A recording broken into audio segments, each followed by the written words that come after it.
अब ये बात तो हम बहुत सारे लोग जानते हैं कि दिन में हमें 7 से 8 घंटे की नींद होनी चाहिए। लेकिन इसके साथ ही इम्पोर्टेंट ये है कि सोने का आपका टाइमिंग क्या होता है। यानी कि अगर आप देर रात सो रहे हैं और उसके बाद मॉर्निंग में देर से जाग रहे हैं तो हो सकता है कि आपकी 7 से 8 घंटे की नींद हो जाए। लेकिन उसके बावजूद भी ये जो आपका टाइमिंग है, लेट सोना और लेट उठना, इसके वजह से भी आपके हार्ट के और हेल्थ के लिए एक रिस्क हो जाता है। ऐसा इसलिए होता है क्योंकि हमारी बॉडी, हमारा हार्ट एक बायोलॉजिकल क्लॉक या सर्केडियन रिदम के हिसाब से काम करता है। और जिसके हिसाब से हमने देर से अगर हम सो रहे हो तो हमारी जो बायोलॉजिकल क्लॉक है वो बिगड़ती है। और इस वजह से ये हमारे बॉडी के लिए, हार्ट के लिए रिस्की होता है। एडिशनली बहुत सारी स्टडीज़ में ये देखा गया है कि जो लोग रात को देर से सोते हैं, बहुत ज़्यादा चांसेस है कि वो अपने दिन का जो खाना है वो भी लेट खाते हैं।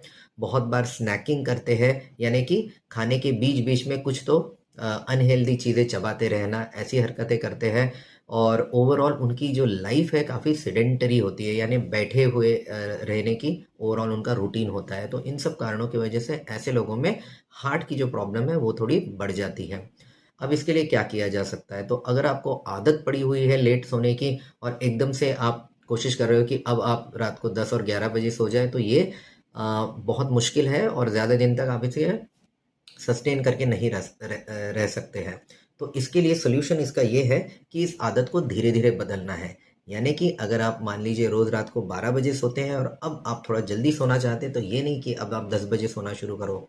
आप 11:55 पे रात को सोना शुरू करिए। 1 हफ्ते के बाद 11:50 पे सोइए, फिर 1 हफ्ते के बाद 11:45 पे सोइए। ऐसा बिल्कुल इतना धीरे-धीरे आपके रूटीन में चेंज करिए कि आपके बॉडी को समझ में भी नहीं आना चाहिए कि आपके रूटीन में चेंज हो रहा है। और इस तरह से बॉडी भी इस नए रूटीन को आराम से एक्सेप्ट कर लेगी और आप ज़्यादा समय तक इस आदत को मेंटेन कर पाएंगे।